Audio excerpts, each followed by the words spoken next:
something else I support. The last two I want to talk about are infrastructure and energy. As you know, our roads are crumbling.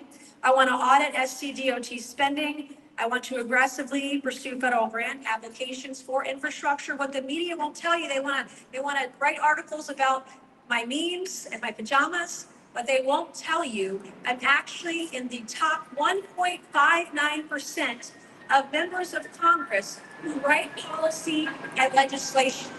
Wouldn't you know that I write 2 to 3 bills a week in Congress? But the mainstream media, the fake news on the stage behind you, won't tell you that.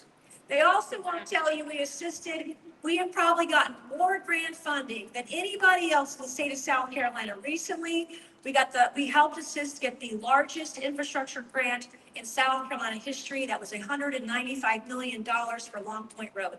We recently helped Dorchester County get funding to the tune of $24 million. And in Beaufort County, we helped the airport get over $20 million in grant funding. The list goes on and on and on.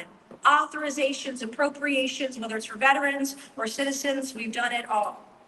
We want to expedite permitting reform and increase communications with the Army Corps of Engineers. Something I have learned is it's not just our ideas, but we're not shovel ready. We're not shovel ready because of the roadblocks and permitting. And I want to be sure that we have the Army Corps of Engineers on speed dial.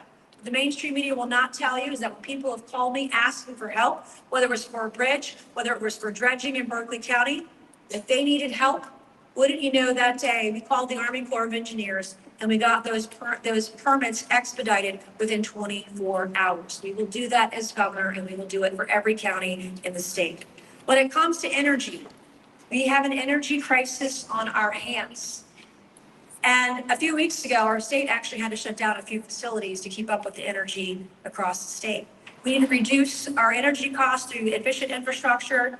We're going to get creative using dynamic line rating, distributed energy resources, consumer choice. We have to avoid the costly failures of the past. BC Summer cost the state $9 billion for a nuclear facility, and we have nothing to show for it. I will have an all of the above approach. I would like to take advantage of all of President Trump's EPA reforms. There was a recent ruling with the EPA that the press, of course, didn't report on, that I also assisted with, clarifying that the EPA will allow 50 hours a year at maximum capacity for any facility to generate energy with their backup generators. It's called a price NESHAP, to sell that energy back onto the grid.